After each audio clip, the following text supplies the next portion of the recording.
जय हिंद दोस्तों, मैं महेंद्र शर्मा स्वागत करता हूं मनवर्ल्ड हिंदी में आपका। उम्मीद करता हूं आप खुश और स्वस्थ हैं।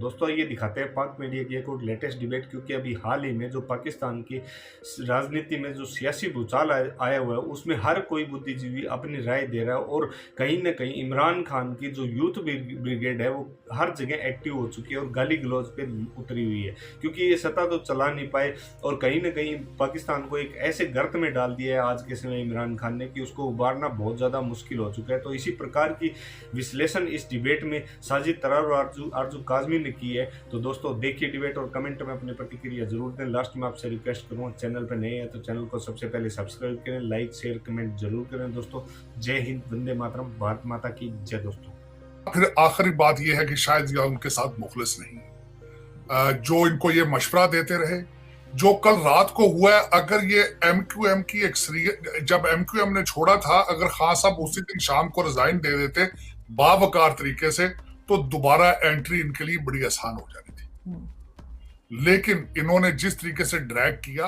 पूरी कौम को, पूरी दुनिया को दिखाया कि how immature the situation is, what kind of politician और सियासतदान ये खुद हैं, जमहूरियत को कितना अंडरस्टैंड करते हैं।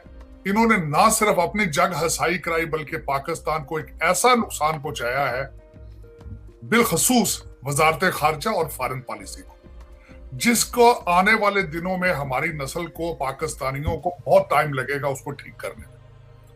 लेकिन मौसूफ के जो आखिरी कुछ चंद लम्हात थे वो उनको मैं बयान करना चाहूंगा, जो हिस्ट्री क्या लिखेगी।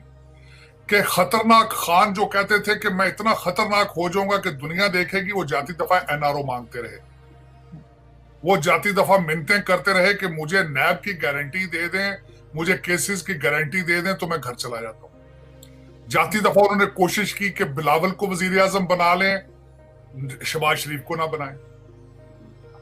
जाती दफा उन्होंने ये भी कोशिश की कि फौज आ जाए। जाती दफा उन्होंने कोशिश की कि फौज के अंदर जंग शुरू हो जाए, तसादम शुरू हो जाए। और उसके बाद जो है इस एक्सट्रीम तक आज तक कोई सियासतदान नहीं गया जहां तक खान साहब ने। अब इनकी एंट्री बड़ा मुश्किल हो जाएगी, और बिलखसूस जो इनके बैक स्टैबर हैं वो इतने आसपास इनके हो चुके हैं, अपनी स्कीमें कर रहे हैं, अब मुसलसल अपोजिशन के साथ राब्ते में है, मुसलसल एस्टेब्लिशमेंट के साथ राब्ते में है। और जो सबसे बड़ा जो मुझे आज एक क्वेश्चन मार्क है पूरी दुनिया के लिए, इस सारी मूवी के जो इस मूवी का एक मेन कैरेक्टर, मूवी थी खतरनाक खान, इसके एक मेन कैरेक्टर है असद मजीद, डॉक्टर असद मजीद। उनको आसमान खा गया या जमीन निगल गई उनको, वो अभी तक रेडार पर नहीं है। वो ना पता चल रहा है अमेरिका में बैठे हैं, ना पता चलता है वो ब्रसल्स में है, ना पता चल रहा है वो पाकिस्तान में। तो दुनिया को इन्होंने खत के ट्रक की बत्ती के पीछे लगाया, जिसको लेटर गेट कहा जाता है। मैं हैरान हूं, नाम कितना खूबसूरत नाम इन्होंने पिक किया, लेटर गेट। अब वो खत जो करते फिर रहे हैं कि आप इतने बड़े हो चुके, आपका कद काट, कि अमेरिका जैसी सुपर ताकत को आपसे खतरा हो गया है और वो आपको उतारना चाहते हैं। वाह, मैं हैरान हूं।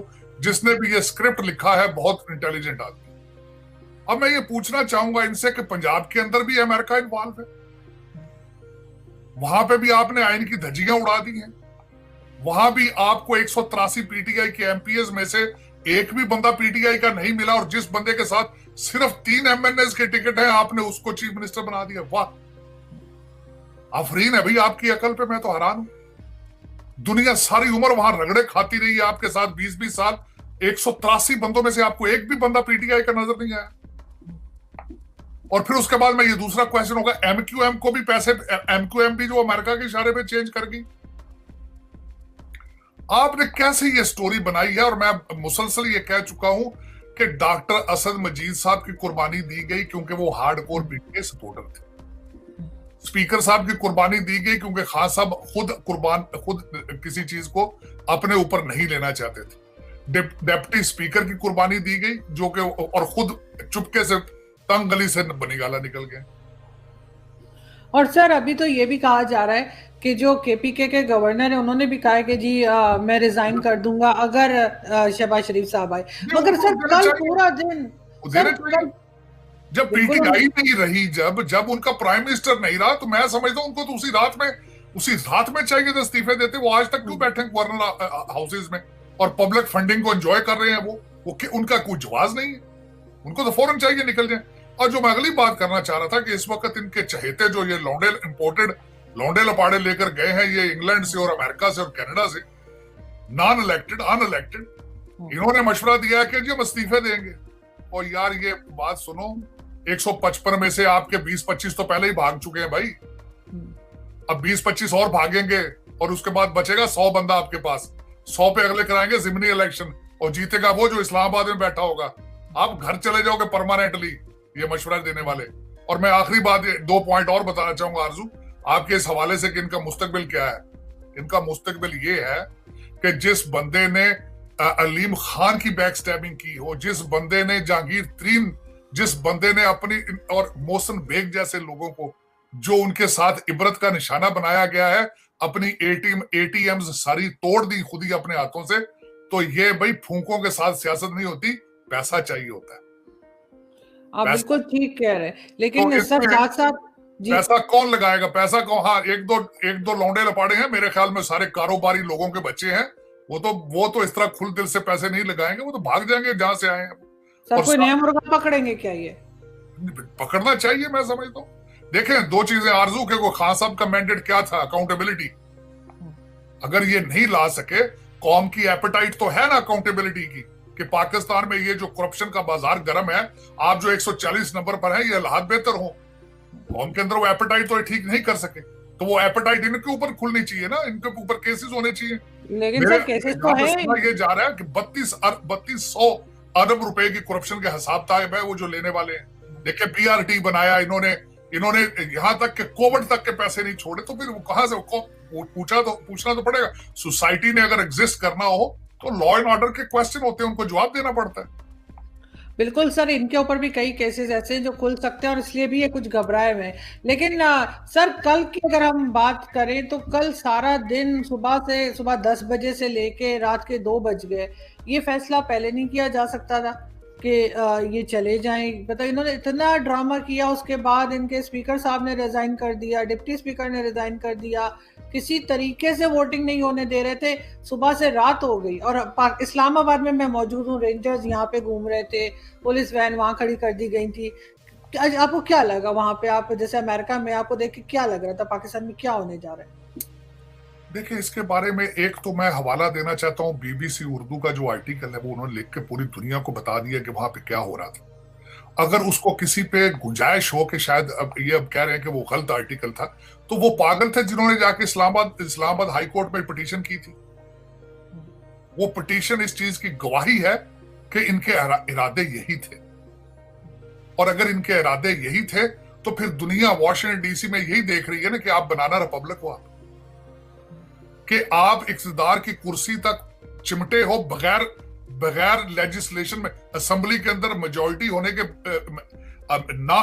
वोट ना होने के बावजूद आप, वो जिस तरह कहते हैं ना, छोटा बच्चा है जो जब वो कैंडी देखता है, बाप से पहले कहता है कैंडी लेकर दो, बाप 1-2 थप्पड़ मारता है, फिर जूता मारता है, फिर वो लेट जाता है, तो आखिरी उसका हल ही होता है उसको डॉक्टर के पास ले जाता। अब आप जो हदें जिनको टच कर रहे थे आप, वो हदें डॉक्टर के पास जाने वाली थी, वो वरना वो अल्फाज या थप्पड़ों से वो ठीक होने वाली नहीं थी। वो बच्चा जो था ना, अब उठा के डॉक्टर के पास ले जाने वाला, अब टीका शीका लगने वाले हालात थे। वो पता नहीं, अब कई लोग कह रहे हैं टीका लगा है, कई कहते हैं नहीं लगा है, लेकिन ये कि मेरी नजर में जो पीटीआई के बच्चे हैं, ये पढ़े लिखे बच्चे हैं, ये ये मार नहीं खा सकेंगे, ना इन्होंने आंसू गैस खाई है ना कोड़े खाए।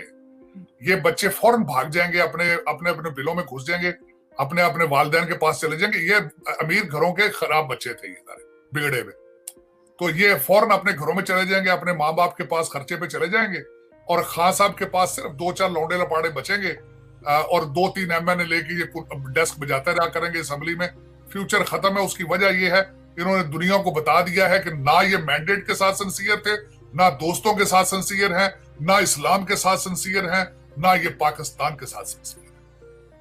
बिल्कुल, क्योंकि जिस तरह की हरकतें कल इन्होंने की हैं, सारी दुनिया हंस रही थी कि रात के 2 बज गए और इनका तमाशा ही खत्म नहीं हो रहा था। लेकिन सर साथ साथ अगर हम देखें, जो नई गवर्नमेंट आएगी, चाहे वो शहबाज शरीफ साहब हो या कोई भी हो, ऐसे वही लग रहे हैं कि उन्हीं को वोट मिल जाएंगे। तो उनके लिए क्या चैलेंजेस होंगे? इमरान खान जो डैमेजेस कर गए, क्या वो उसको कवर कर पाएंगे? देखें, इन्होंने कई उनके लिए रास्ते में रोड़े अटकाए हैं। सबसे पहले तो ये पेट्रोल की प्राइसेस, जो डीजल की प्राइसेस है, सबसे पहला इशू ये होगा। दूसरा इशू होगा महंगाई और बेरोजगारी।